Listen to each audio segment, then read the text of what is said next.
Yeah. Bruh, listen to me. I'm here to answer questions. You understand? I know Stevie J better than I know 50. You know, I used to bodyguard Stevie J. He know this. He close to Puff at this time. So he know what's going on. Gene Deal has always been the kind of man who tells it like it is. He doesn't just wade into controversy. He dives in head first. So when he opened up about his time around Bad Boy Records, you knew it was going to be explosive. But even the most seasoned industry insiders weren't prepared for how deep Gene would go this time. While he did touch on the late Notorious B.I.G. and the tragedy of that final night, the real shock came when Gene lifted the veil on the relationship between Stevie J and Sean Diddy Combs.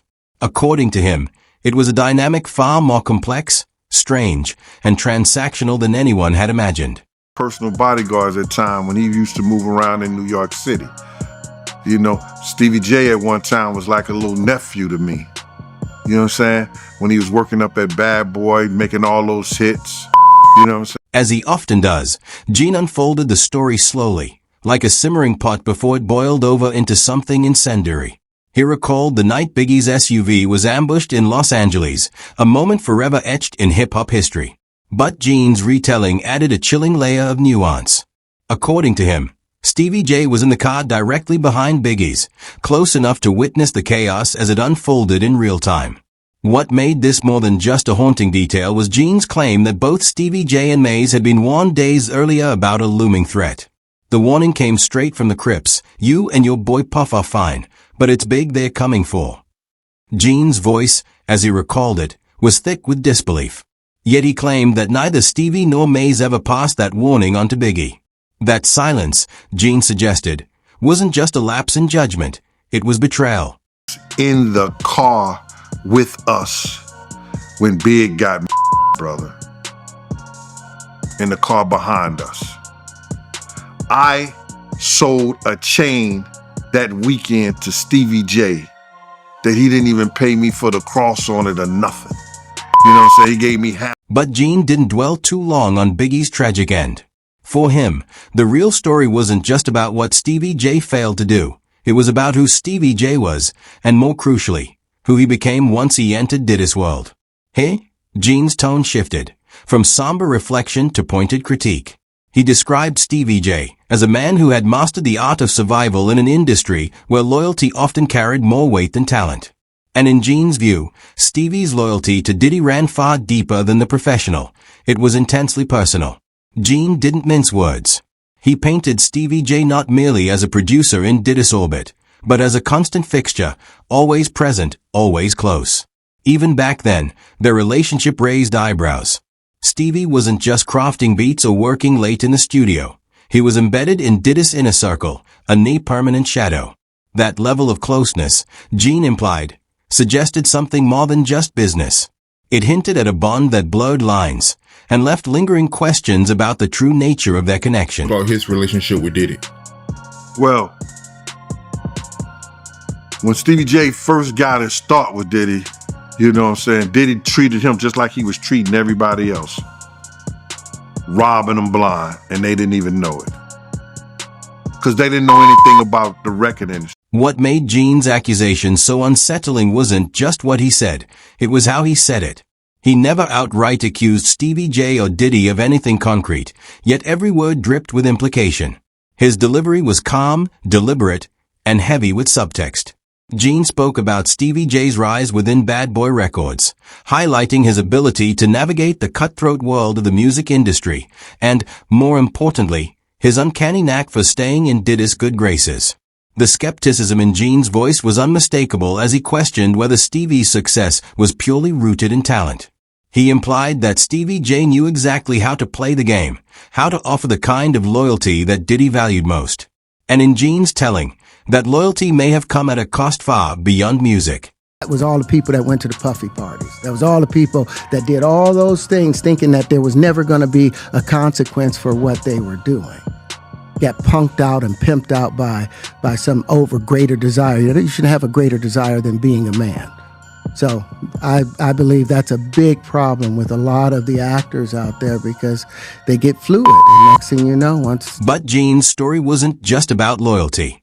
He suggested that Stevie J's relationship with Diddy bordered on the unusual, at times even downright strange. He spoke of extravagant parties where Stevie wasn't just another attendee. He was part of the scenery, always present, always positioned close to the center of power. According to Gene, Diddy treated Stevie differently than the rest of the Bad Boy roster, and it wasn't just because of his skills in the studio. Stevie was Puff's guy, Gene said, his tone heavy with implication. Stevie wasn't just making beats, he was there because Puff wanted him there.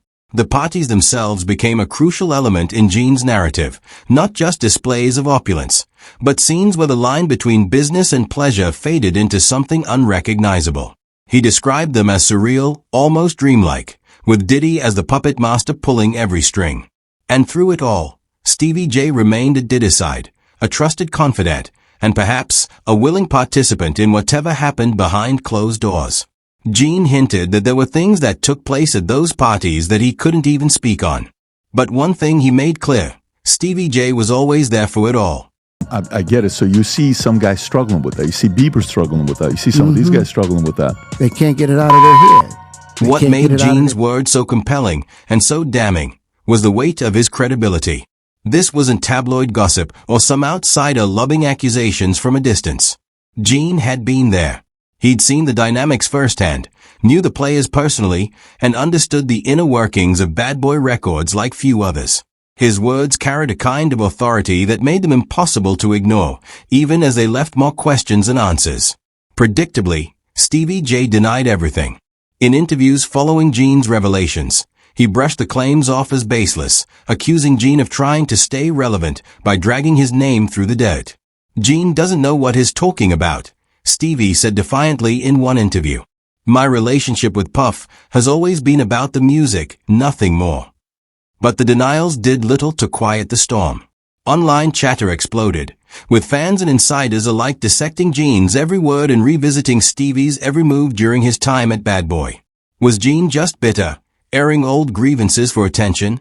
Or was he peeling back the curtain on a side of the industry most people only dare to whisper about?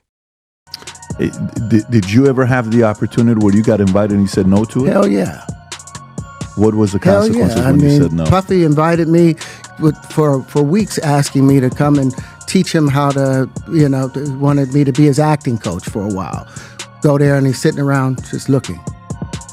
I'm like, okay, what's the material you want to work on? Meanwhile, Diddy remained conspicuously silent. For a man known for his larger-than-life persona and his willingness to confront controversy head-on, his lack of response was deafening. Some saw his silence as a sign that Gene's words had struck a nerve. Others viewed it as a calculated decision, to wait out the storm rather than feed it. Whatever the reason, his absence from the conversation only added more fuel to an already raging fire. As the dust settled, or rather, as it thickened into an even larger cloud, one thing became clear. This story was far from over. Gene Deal had cracked open a Pandora's box, and there was no closing it now. The spotlight was squarely on the relationship between Stevie J and Diddy, and everyone, from fans to industry veterans, was watching, waiting, and wondering what might come next.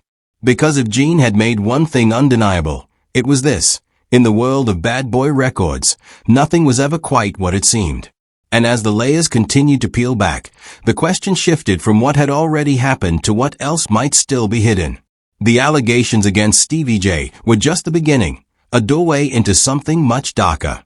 Once Gene started talking about the culture surrounding Diddy's infamous parties, the narrative took a turn into unsettling territory. These weren't just glitzy celebrations of success or celebrity gatherings. According to Gene, they seemed to serve a deeper, more sinister purpose. Even actor Terrence Howard, himself no stranger to controversy, once alluded to the atmosphere at those parties. He described them as places where men could lose themselves, where the true cost of admission wasn't measured in dollars, but in something far more personal: morality. And if that sounds like hyperbole, think again. The stories that began to surface painted a disturbing picture, a world where power wasn't just displayed, it was wielded like a weapon. I would too, if that was... I haven't been charged with y'all making me painting this picture of me to be a monster. Well, he has been charged. I mean, he hasn't been convicted. He hasn't been convicted. He has been charged. All right. Let's just keep it fair. He hasn't been convicted. Correct. No, he's of any innocent crime. until proven guilty. That's the way the law works. Amid the swirling chaos of Diddy's mounting legal troubles, one term began to surface repeatedly: freak-offs. At first, it sounded absurd, almost laughable, like something pulled from the pages of a trashy tabloid. But the deeper you looked, the darker the meaning became. Far from being mere nights of wild indulgence, these events, described in court documents and murmured about behind the scenes for years, was something far more unsettling. They were orchestrated spectacles, carefully curated environments where the lines between loyalty and submission, personal boundaries and public performance, were deliberately erased. According to former insiders and legal allegations, these weren't just parties, they were trials. Tests of obedience, loyalty, and control. A space where Diddy could assert dominance and silently measure just how far people were willing to go to remain in his gravitational pull. And at the center of it all, multiple accounts pointed to one constant: Stevie J. Not merely in attendance, but actively involved. A key participant, not just in the music, but in the machinery of power that these parties allegedly represented. I realized he got a lot of money. He still got a lot of money because he's paying these high-profile lawyers to take this case. So in having them to take this case, they're able to construct a lot of information together to making sure that when they go to the courts, they can say, yo, Your Honor, listen here. This is something that's changed. This is something that's new. This is something The details emerging from these events verge on the surreal.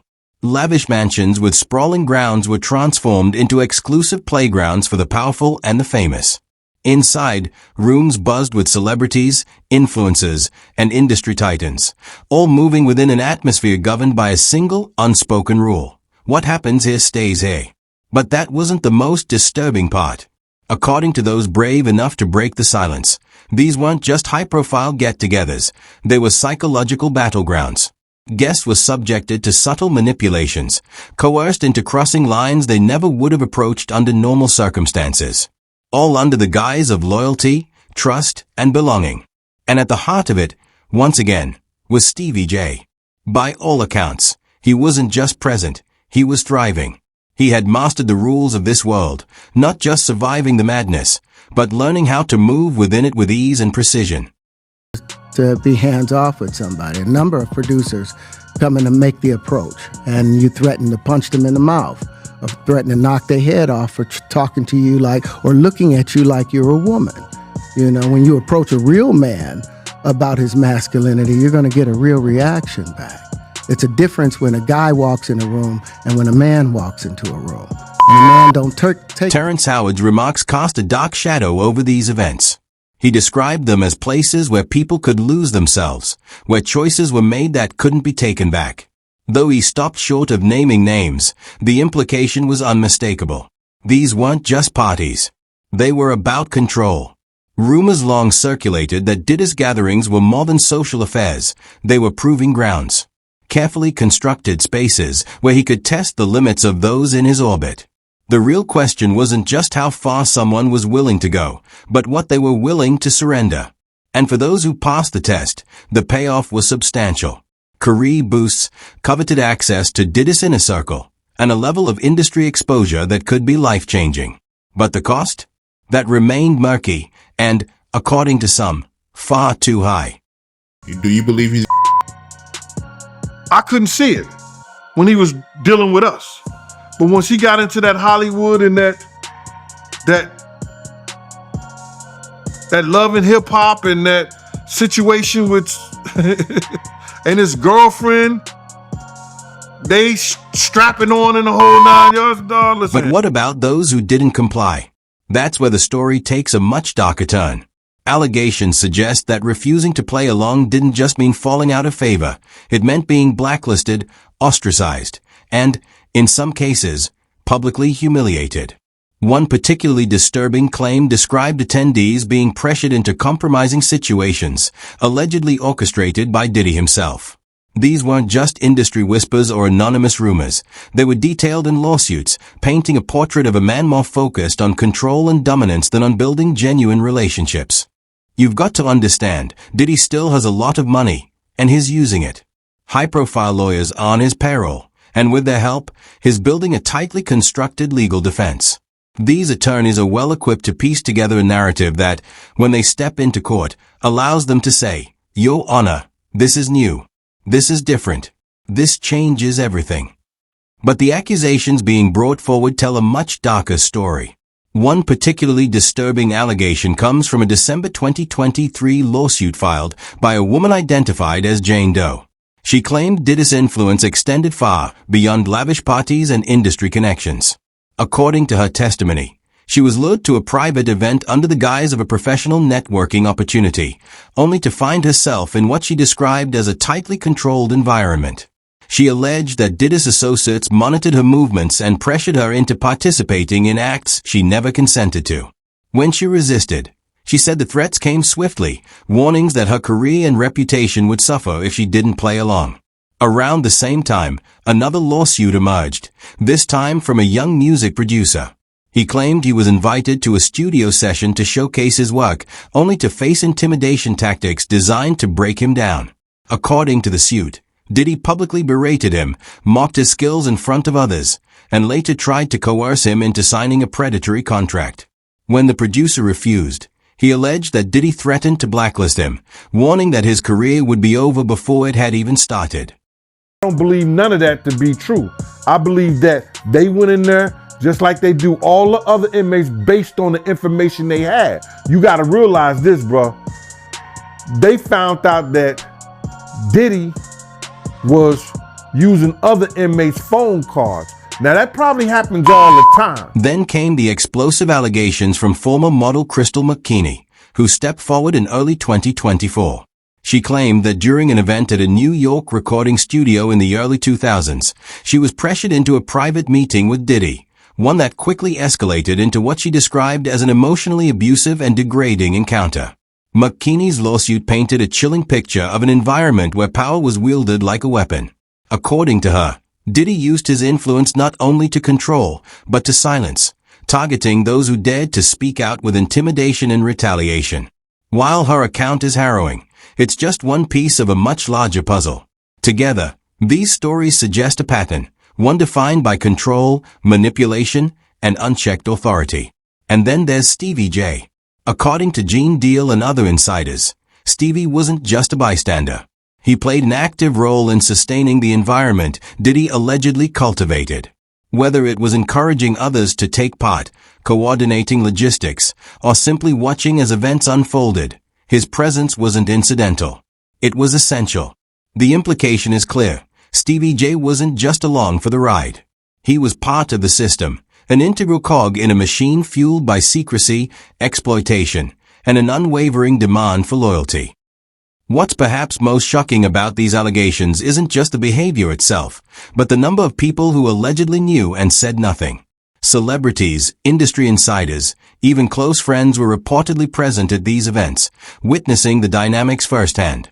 Yet for years, silence prevailed. Was it fear, complicity, or simply the unspoken rule that in an industry as ruthless as entertainment, speaking out could cost you everything? Whatever the reason, that silence didn't just protect the powerful, it deepened the mystery and reinforced the imbalance of power. It created a culture where dominance thrived unchecked, and where victims were left isolated and unheard. Now, the legal fallout has forced everything into the spotlight. Diddy's ongoing court battles have pushed the industry to confront uncomfortable questions it has long avoided. How much was tolerated because of his influence? How many turned a blind eye to protect their position? And how many careers were quietly destroyed for refusing to play along? The lawsuits don't suggest isolated incidents. They point to a disturbing, sustained pattern. And by association, Stevie J now finds himself entangled in a narrative much bigger than any one person. A narrative of silence, power, and an industry finally being forced to look in the mirror. I'm never going to stop being there for someone I consider to be a friend to me. As you should. I'm not going to turn my back. And it's like, I've been scrutinized just by being a friend. I guess someone never had a true friend before. No, man, it's all good. I think you're doing exactly what you're supposed to do. You know? And ultimately, we'll see how it plays out. That's it. He's not going into... Public reaction has been deeply divided. Some fans have stood firmly behind Diddy. dismissing the allegations as a calculated smear campaign against a cultural icon. Others have taken the claims seriously, calling for accountability and demanding transparency. And then there are those caught in the middle, unsure of what to believe, but unable to ignore the sheer volume and consistency of the accusations. No matter where you stand, one thing is undeniable. The court of public opinion is more polarized than ever, and the stakes couldn't be higher. For Stevie J, the fallout has been especially complex. On one hand, he's remained loyal to Diddy, even as the allegations continue to mount. On the other, his own reputation is now under scrutiny. Many are questioning not just what he knew, but what role, if any, he played in enabling the culture that's being exposed. Is Stevie a bystander caught in a machine too powerful to resist? Or was he a willing participant, someone who benefited from the very power structures now being brought into question? The answer, it seems, depends on who you ask. As for Diddy, his silence has been deafening. For a man whose career was built on charisma, visibility, and public connection, his refusal to speak out feels deliberate, strategic even. Is he hoping the storm will pass? Or is there something more calculated, perhaps even more sinister, behind his silence? Whatever the case, his lack of response has only intensified speculation, leaving both fans and critics wondering what else may still be hidden just beneath the surface. I'm never gonna stop being there for someone I consider to be a friend to me. As you should. I'm not gonna turn my back, and it's like I've been scrutinized just by being a friend. I guess someone never had a true friend before. No, man, it's all good. I think you're doing exactly what you're supposed to do. You know? And ultimately, we'll see how it plays out. That's He's not going into. So, where does that leave us? Are we witnessing the slow unraveling of an empire? Or just another chapter in the long, controversial saga of a man who survived more scandals than most? And as for Stevie J, is his unwavering loyalty a testament to true friendship, or is there something deeper, perhaps more complicated, beneath the surface? We want to hear from you. Drop your thoughts in the comments below, because this story is far from over. And trust us, you won't want to miss what's coming next. See you in the next one. Thanks for watch.